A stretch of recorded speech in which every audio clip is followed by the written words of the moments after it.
very interesting story about where you were when you were writing the first chapters. Well, I wrote the first chapter. I've been coming to San Diego Comic-Con for a very long time. And I think my first was 1989. But in 1999, I came by train. And on the train to San Diego, which was a 3-day train journey from Chicago, I wrote the first chapter of American Gods. So it all sort of started for me on the way to San Diego. And it's so glorious that sort of round 2 of American Gods, the television version, is happening here today. I love it. I love that story because we're all connected, you guys, and so he's one of us. That's the thing you know by that story. And he created something that we absolutely love on his way to be with us back in '99. So I think that's amazing. Yeah. Okay, so this is for viewers that may not have read the book. Do they need to read the book to be able to get into what American Gods is? Is that something you should catch up on before you watch the show? That could be for creators. Well, at some point you should. It's wonderful. But for those who haven't, we'll take care of you if you haven't. But I actually would see the Harry Potter movies and then watch, or then read the books because the world got bigger. The books are so much richer and entertaining. So I think however you come to this, TV first, book second, book first, TV second, you're in good hands. We've tried to build it in a way that means that if you've read the book, you are definitely ahead of the people who have not seen the TV series or read the book. But we have surprises for you too. And we have things that will leave you puzzled, and also, of course, we get to spend time with characters in the book. We only get to spend time with Shadow, but we get to spend a lot more time with a lot more characters on the TV, which is wonderful. This question is for the cast. Hi, cast. How you doing? What was the draw for each of you to be a part of this project? They promised me candy and cuddles. There you go. They pay up. Pablo Schreiber just hugged me. He's so hot and big. 6'5" leprechaun, ladies and gentlemen. But on a serious note, it's things like that. I mean, you look at the caliber of actors that, you know, this incredible team of Neil Gaiman, Ryan Fuller, Michael Green, David Slade, you know, stars, Fremantle Media have basically come up with this incredible family and team of fantastic departments, not just the incredible talent you see here, but you know, Emily Browning couldn't be with us today because she's filming and stuff. You know, you've got fantastic actors, Jonathan Tucker, we have Gillian Anderson. I mean, literally be here for hours listing off the incredible talent that we have. No role is left for anything. It's more, every role means something, and what they've done is they've cast incredible talent for every single part. And to be a part of such a beautiful creation, and then to work with such talent, and to grow and to learn and to study these incredible talents beside me and back home in Toronto, it really is a gift, and I feel very blessed. And thank you very much for having me, Brian, Michael, David, this wonderful cast, Neil, and again, stars and Fremantle. Thank you, Craig Zagilski, Stephanie Bug, and the Oscar goes too. But this is not the Emmys. And it really starts with the book, doesn't it? I mean, in terms of why you get involved with something like this, to start with source material like this is, I think, the richest playground you could have. And I think Michael, Brian, and all of us in the cast just feel incredibly lucky to get to play in this world. And I say the same thing as a fangirl. I read the book back when it came out.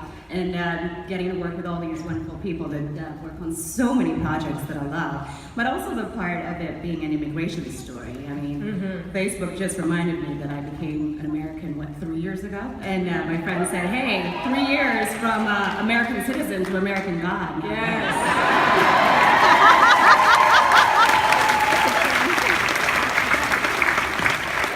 I mean, as well, the main thing is like the writing writing is just so fantastic. Like every single script is just a plate of gold. It's absolutely amazing. And you know, as Ricky mentioned, you get to play with absolute titans. Like every day is just the best time. And it comes from such a rich heritage. It's an absolute dream. It's an honor to be a part of it. And we have fun. It is the most fun, full stop. That's actually more of an ellipses, Bruce. David, as director, hi David. The set pieces and the scenes in this book and in the script are epic. So how do you approach bringing what they write and what Neil wrote to the screen in a way that it's just, how do you do this? Help us understand how you're gonna do it. To begin with, you're terrified. Terrified? That's a good way to start. Scared is fine. And you look at it and it's so big and massive that it can't be even approached. And then you break it down into little tiny post-it notes. And eventually you get 10,000 post-it notes. And then you decide which direction to go at it with. And because of Michael and Brian, because of working with Brian before, I know we can continue to be entirely weird while being highly cinematic. So that's just that's what I'm given to do. Cinematic weird, go. Go. That's it. Awesome. And it has been gratifyingly weird. Thank you. Neil, hi. Hello. How involved were you in the casting process? Was there any role you were like, well, I know for this one, listen, you better find somebody. I'm gonna keep going till I get the laughs that I want. Somebody. You know, I wish I sounded like you. That would be so brilliant. I was very involved. I still am, and it's really been interesting. Finding our shadow was a process that lasted several months. And we put poor Ricky through the ringer. I hate to think how many audition tapes he did for us. I know. How many? I did 16. Whoa! 16 audition tapes. That's very unusual, by the way. We made him work for it, and eventually we decided that he actually could do it. And that was, he had to convince us, and he did. And It took a while. Took a while. With Ian, I think it was as simple as getting a phone call from Brian saying, "What about Ian McShane?" And you're like, "Oh my God, yes." So we then made him do 16 audition tapes, obviously, just because we're cool. But Ian and I go back. He was Mr. Babinski in Coraline. You might not know that because he was Russian and bright blue, and of course small, plastic, and animated. But that was him. So mostly it consists of the internet is really clever these days. You get sent things and you get to go and watch audition tapes, and you get to say yes or no, or I'm not sure, or could we see more of that person. But more and more, I think, as the show goes on, I'm getting less involved in casting because it's gaining its own power and its own identity, and I'm less needed, which makes me very happy too, because now I get surprised. Now I get told, "Hey, we cast," and I go, "Really? That's cool," and it's great. Awesome. This is for Ian. Mr. Wednesday is the most quotable character to me. I did a lot of research, and my little notebook is filled with your quips. And insight. One of my favorites is you're telling Shadow, you say, "No highways. Seen one, seen them all. No chance of serendipitous lovely. Let there be beauty where there can be." And in that moment, it was revealed to me that Mr. Wednesday is not jaded. He's unjaded to me. And it seems like he's still believing that there's something worthwhile. So I wanted to ask you, is that why he started his quest? Is that why he's fighting? Because he still believes? You don't think Mr. Wednesday's jaded, right? No. I'm Yvette, it's very difficult to hear. Oh, is it? Yeah, I was saying that in that moment, I don't believe that he's jaded. Like, there's so many things he says that has this crusty exterior. And in that moment... Wednesday's amazing. I mean, it's one of those parts that, comes along once in a while. I mean, for an actor of you know, my experience and age, whatever, it's like fantastic. Ricky and I have a natural rapport, I think, before we started, because we're from the same part of the world. Big up to Manchester and Oldham. But so we have an instant sort of attraction to each other, as we did in the first scene you just saw on the airplane when we get on and we have this. I mean, you know, what is it? A guy gets on an airplane out of prison and the guy offers him a job sitting next to him. And wherever he says no, and then wherever he goes, his character pops up. First of all in the car, then in Jack's Crocodile Bar, and eventually it works for him and he finds out more and more about him, but you don't know that he's a god.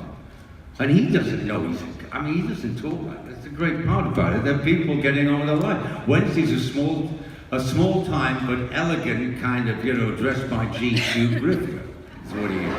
And he employs Shadow as his bodyguard. And then they go on this journey together, and gradually you realize it's not this buddy movie that's going on, this weird shit's going on around him. And it gets weirder and stranger and more sexy and interesting and funny. And I don't think you could have a better series for TV based on an amazing book than these two guys. I worked with Michael before on Kings, which had a similar kind of, which was a very underappreciated series, but that was for network TV, so we won't talk about that. So it's a pleasure to work with Michael again, and also what Fuller brings to it is something extraordinary. So all around, it's a very good gig. So thanks guys, and I hope you know we kick off next year with an amazing show, and I'm sure we will. Brian, Mr. Fuller. There's at least 2 more bunnies in here than I expected. At least 2. Is there a reason that there's so many bunnies and they're so close to the stage, Brian? I don't understand. Well, we whizzed by spring, but the bunnies stuck around because we have a very special Easter egg announcement at this panel.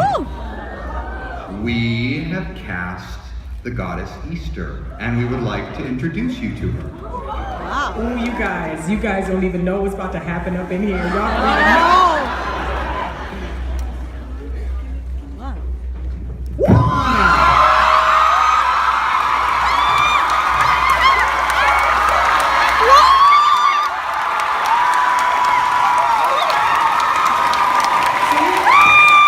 Ladies and gentlemen, Kristen Chenoweth.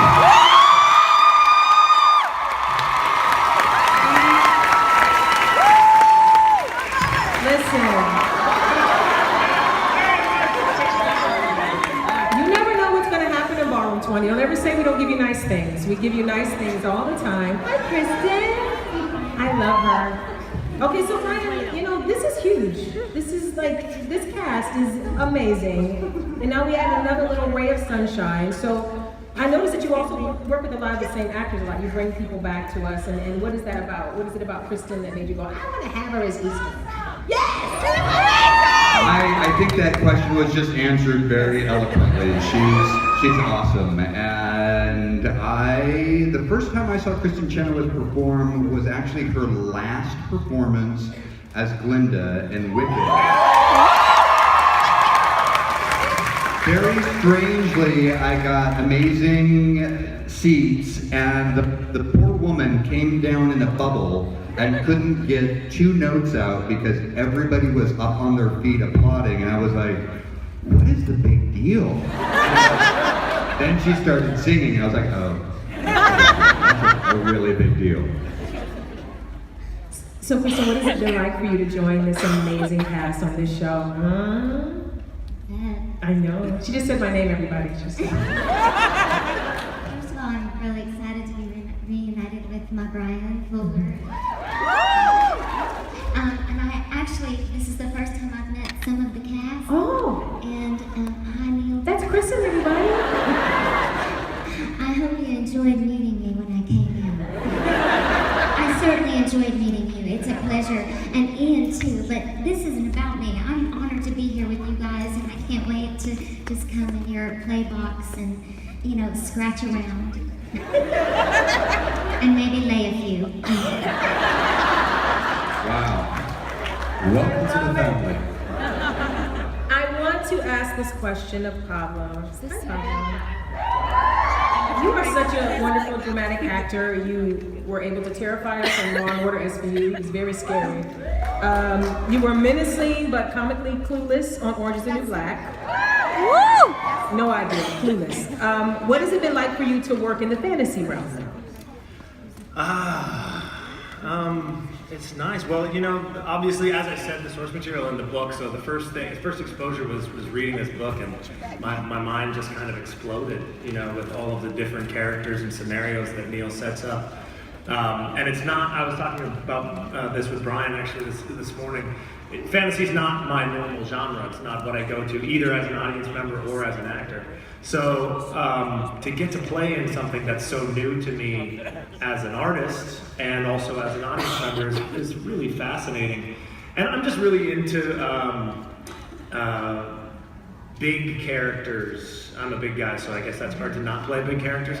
But I'm into like human behavior at its most outrageous, and really trying to make it incredibly believable at the same time.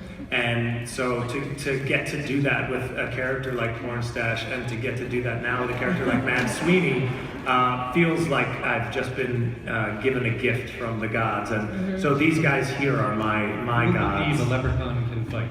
What's that? Wasn't that good joke? Okay, that's it. I think I answered that question. You did. Thank you for asking me one. That was nice. Oh, of course. Your tea day? Hi, honey. As you take a sip, I want to come to you right as you're sipping water. You're playing such a powerful character. What has it been like? Because I know that some of those scenes, y'all know the scenes. Listen here, girl. I don't know how. Just how and how. How. Is your question how? Yes, my question is how. Elaborate on how? Yes. Tina, tell them about Joy. Joy, for those who know about the scene, is, let's say the star of that scene is called Joy. The one that does the consuming. And that was also Yetide's audition scene.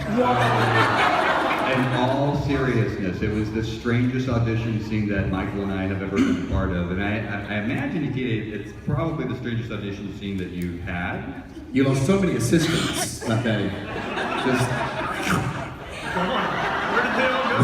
well, Joy. Joy has them. See, no, I think if you name that, you have to name your abs, just saying.